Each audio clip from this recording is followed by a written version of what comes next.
اسی مہینے میں مختلف مناسبتیں ہیں، اور انہی مناسبتوں میں سے ایک مناسبت شب 27 رجب کی ہے کہ شب 27 رجب کی بڑی فضیلت ہے کہ جو آج کی شب رات آنے والی ہے۔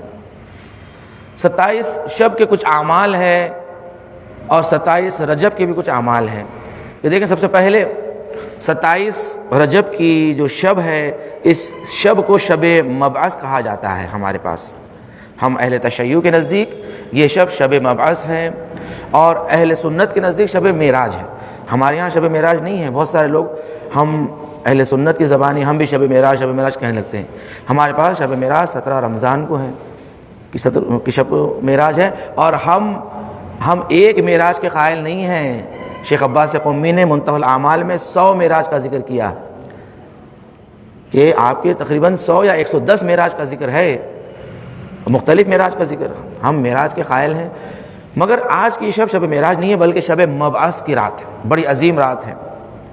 روایت میں ہے کہ نوے امام محمد تقی جواد علیہ السلام آپ ارشاد فرماتے ہیں کہ ماہ رجب میں ایک ایسی رات ہے کہ جو انسانوں کی قسمت سے جڑی ہوئی ہے، اور ہر وہ شے پر جس پر سورج کی روشنی چمکتی ہے اس سے بہتر ہے وہ شب۔ یہ نوے امام فرما رہے ہیں۔ امام نے فرمایا کہ جو شخص اس رات کو بیدار ہو کر عبادت میں گزارے اسے 60 سال کی عبادت کا ثواب لکھا جاتا ہے، 60 ایئرس، یعنی اس نے عبادت کی، اگر فقط آج کی شب وہ عبادت میں گزارے۔ یہ امام معصوم فرما رہے ہیں، یہ قول معصوم ہے، اس قدر عظمت ہے۔ 60 سال کی عبادت گرامی سوچیں، 60 سال کے انسان ایک شب میں یہ عبادت کا ثواب حاصل کر لیں۔ اور امام فرماتے ہیں کہ دوسرا عمل یہ ہے کہ آج کی رات 12 رکعت نماز ہے، کہ 12 رکعت نماز 2 رکعت کر کے فجر کی طرح پڑھ لیں۔ امام نے کہا کہ سورہ الحمد کے بعد جو سورہ تم چاہو وہ تم پڑھ لو، اگرچہ امام نے کہا کہ سورہ مفصلات میں سے سورہ محمد سے لے کر جو آخر قرآن تک جتنے سورے ہیں ان میں سے کوئی بھی ایک سورہ جو ہے سو آپ پڑھ سکتے ہیں، مختصر سورہ جیسے ہم فجر میں پڑھتے ہیں ویسے ہی آپ 2 رکعت کر کے 12 رکعت نماز پڑھ لیں۔ یہ 6 نمازیں۔ اس کے بعد امام کہتے ہیں نماز ختم کرنے کے بعد 7 چیزوں کو 7 مرتبہ پڑھنا ہے۔ سورہ الحمد، فلق، ناس، سورہ توحید جسے قل هو اللہ احد کا سورہ کہتے ہیں، سورہ کافرون، سورہ قدر، انا انزلنا کا سورہ، اور آیت الکرسی، 7 مرتبہ ان 7 چیزوں کو پڑھ لیں۔ اس کے بعد ایک چھوٹی سی مختصر سی دعا ہے، وہ دعا پڑھ لیں۔ امام کہتے ہیں کہ جو حاجتیں ہیں اللہ پوری کرتا ہے اس عمل کے صدقے میں، اس قدر عظیم عمل ہے۔ اور تیسرا عمل آج کی شب کا عمل یہ ہے کہ غسل کریں۔ آج کی شب مستحب ہے کہ غسل کر لیں آج کی شب۔ اس کے بعد ایک اور دعا امام نے بتائی ہے، ایک تھوڑی مفصل دعا ہے، وہ آج کی شب کی دعا، وہ دعا کا پڑھنا کہ اس میں پھر سجدے میں جا کر پھر کچھ پڑھنا ہے آپ کو 100 مرتبہ، اس کے بعد سجدے سے اٹھ کر پھر مختصر سی ایک دعا پڑھنا ہے، فقرہ پڑھنا ہے، یہ عمل انجام دے دیں۔ اس کے بعد جو آج کا جو عظیم ترین عمل ہے آج کی شب کا، وہ ہے زیارت مولا کائنات امیر المومنین علی ابن ابی طالب علیہ السلام، ابن بیتوتا، جو اہل سنت کا بہت مشہور اور معروف عالم دین، جو آج سے تقریباً 600 سال پہلے کا زمانہ۔ ابن بیتوتا اپنے سفر نامے میں یہ لکھتے ہیں کہ جب یہ مکہ معظمہ سے زیارت کرتے ہوئے نجف اشرف سے جب ان کا راستہ پڑا تو یہ کہتے ہیں کہ میں نجف اشرف پہنچا کہ جہاں پر رافضیوں کا شہر تھا، یہاں پر پورے کے پورے رافضی رہا کرتے تھے، اور اتفاق سے جب وہ پہنچتے ہیں کہ 27 رجب کی شب ہوتی ہے، کہتے ہیں کہ اس شب میں سارے لوگ دنیا بھر سے، خراسان سے، اصفہان سے، روم سے نجف اشرف آتے ہیں آج کی شب در کرنے کے لیے 27 رجب۔ اور یہ لوگ معتقد ہیں کہ جو لوگ اپائج ہیں، جو جسمانی بیماری رکھتے ہیں، کوئی کمزوری، کوئی جس کا علاج دنیا میں کہیں نہیں ہے، وہ 27 شب کی رات میں نجف اشرف مولا کے حرم میں شفا ملتی ہے۔ اور اس نے کہا کہ لوگ اس قدر لوگ جمع ہو جاتے ہیں، کہا کہ 30 سے 40 افراد، اس زمانے کی بات ہے، زمانے میں جو سفر بڑا سخت ہوا کرتے تھے، لوگ اس کے باوجود بھی اپنے اپاہجوں کو لے کر آتے، اور بہت سارے لوگ جمع ہو جاتے، کوئی اپنی حاجتوں کو لے کر آتا، اور کئی لوگ یہ دیکھنے آتے ہیں کہ کیسے معجزہ ہوتا ہے۔ یہ ابن بیتوتا اپنے سفر نامے میں لکھ رہا ہے کہ اس کے بعد لوگ جمع ہوتے ہیں اور اس نے کہا کہ میں نے دیکھا ہے اور باوثوق طریقوں سے مجھے اطمینان کے ساتھ یہ بات واضح ہوئی ہے کہ شفا ملتی ہے، جو بھی یہاں آتا ہے آج کی شب اسے شفا ملتی ہے۔ میں نے 3 افراد کو دیکھا کہ جو خراسان سے تھا، ایک روم سے تھا اور ایک اصفہان سے تھا، اور یہ لوگ اپاہج تھے۔ تو میں نے ان سے پوچھا کہ تمہیں کیوں شفا نہیں ملی؟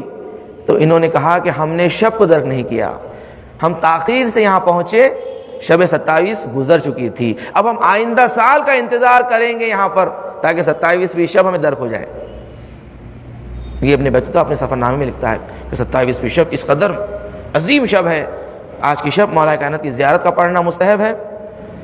اور 27ویں رجب جو عید مبعث ہے یعنی بعثت پیغمبر ہے، کہ جہاں پر پیغمبر کو اعلان نبوت کا حکم آیا ہے، اعلان رسالت کا حکم آیا ہے۔ جناب جبرائیل آئے اور آ کر آپ کو اعلان رسالت کہا کہ اب آپ اعلان کریں، اس لیے کہ ہم معتقد ہیں کہ نبی تھے جب آدم آب و گل میں تھے، کنت نبیا، میں نبی تھا، پیغمبر نبی تھے، نبی بنے نہیں، پیغمبر نبی تھے، مگر 27ویں رجب اعلان رسالت کا حکم آیا کہ اے پیغمبر اب آپ اعلان رسالت کر دیجئے۔ اور اب دیکھیں ہمارے پاس کہتے ہیں غدیر کے بعد 27ویں رجب ہمارے لیے بڑی عظیم عید ہے، اس لیے کہ جہاں پر نبی نے اعلان رسالت کیا اسی وقت اعلان جانشین بھی کر دیا تھا۔ صلوات پڑھیں محمد و آل محمد کی بارگاہ۔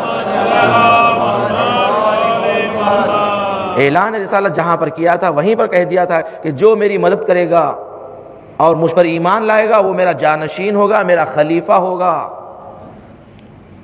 اور یہی تو کہا تھا مشرکان عرب نے، کہا کہ جب مولا کائنات نے 3 مرتبہ اٹھے اور مولا نے قبول کیا، تو پھر مشرکان جب جاتے ہوئے ابو طالب سے کہتے ہیں ابو طالب مبارک ہو اپنے بیٹے کی ولایت۔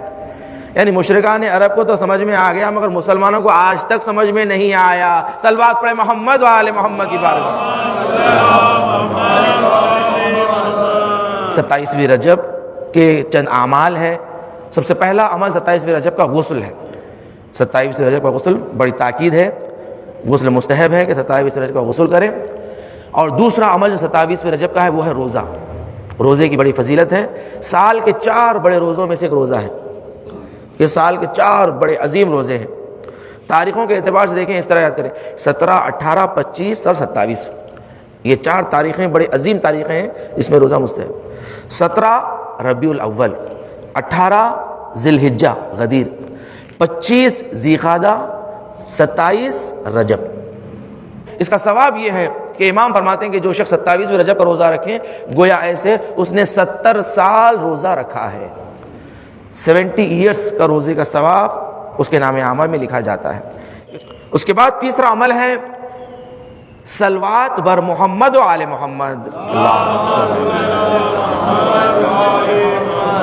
27ویں رجب میں کہ جہاں پر اعلان رسالت ہوا ہے، یہ اہل بیت کے لیے بڑا عظیم دن ہے، اس لیے کہا گیا ہے کہ بہترین ذکر، اس لیے کہ اس دن جہاں ذکر کرنا ہے، جہاں خوشیاں بنانا ہے، تو بہترین ذکر صلوات ہے کہ اس میں یہاں پر درود اور رحمتیں اللہ کی ہیں محمد و آل محمد پر۔ اور یاد رکھیں، دیکھیں دشمنان نے اہل بیت کو، اہل بیت سے بڑی دشمنی ہے جہاں پر اہل بیت کا ذکر آ جائیں۔ اس کے بعد زیارت رسول اللہ اور زیارت مولا کائنات۔ 27ویں رجب کو مستحب ہے کہ یہ 2 زیارتیں ضرور کریں، اگر انسان نزدیک سے ہو سکتا ہے تو نزدیک سے کریں جا کر، اگر نہیں تو پھر آپ دور سے ہی صحیح آپ جو ہے زیارت پڑھیں۔ اور آپ دیکھ 27ویں رجب جہاں بعثت اور رسالت کا دن ہے وہاں پر مولا کائنات کی زیارت کیوں مستحب ہے؟ ذرا سوچیں، شب 27 بھی مولا کی زیارت ہے اور 27 کے دن بھی رسول اللہ کی زیارت بھی تو ہے مستحب، ساتھ ساتھ مولا کی زیارت بھی مستحب ہے۔ اس کا راز عید مباہلہ میں تمہیں پتہ چلے گا، جہاں پر فرمایا کہ ہم اپنے بیٹوں کو لاتے ہیں تم اپنے بیٹوں کو لاؤ، ہم اپنی عورتوں کو لاتے ہیں تم اپنی عورتوں کو لاؤ، ہم اپنے نفسوں کو لاتے ہیں تم اپنی نفسوں کو لاؤ۔ رسول خدا اپنے نفس کے مقابل میں کسے لے کر جاتے ہیں؟ مولا کائنات کو لے کر آتے ہیں۔ رسول نے بتا دیا کہ نفس رسول مولا کائنات امیر المومنین علی ابن ابی طالب علیہ السلام۔ ذانی گرامی، اس لیے 27 رجب کو بھی مولا کائنات کی زیارت مستحب ہے، اس لیے کہ جہاں جہاں بھی نبی کا ذکر ہوگا علی کا ذکر بھی ضرور ہوگا، مستحب ہے۔ اس کے بعد پھر 27 رجب کا عمل ہے کہ 12 رکعت نماز جس طرح شب میں پڑھی گئی ہے اسی طرح 12 رکعت نماز ہے کہ جو 27ویں دن 27 کے دن کبھی بھی دن میں آپ 12 رکعت نماز پڑھ سکتے ہیں. 27 رجب کی نماز پڑھتا ہوں قربت اللہ کی نیت سے. یہ بھی فجر کی طرح 2 رکعت کر کے پڑھیں. پھر 4 چیزوں کو 4 مرتبہ پڑھنے کا استحباب ہے. سورہ الحمد، سورہ توحید، سورہ فلق اور سورہ ناس. سورہ توحید یعنی سورہ قل واللہ احد کا سورہ. یہ 4 چیزوں کو 4 مرتبہ پڑھنا ہے. اس کے بعد چھوٹی چھوٹی دعائیں ذکر ہے، لا الہ الا اللہ، یہ 4 مرتبہ یہ پڑھنے کا ہے. اور پھر ایک مختصر سی ایک دعا ہے، وہ دعا کا پڑھنا استحباب ہے. 27ویں رجب کو اس دن کی عظمت کو، احترام کو رکھنا ثواب رکھا گیا ہے، کہ اس لیے کہ ہم اہل بیت کے چاہنے والوں کے لیے غدیر کے بعد یہ سب سے عظیم ترین عید ہے. 27ویں رجب یاد رکھیں، تو بڑا عظیم دن ہے.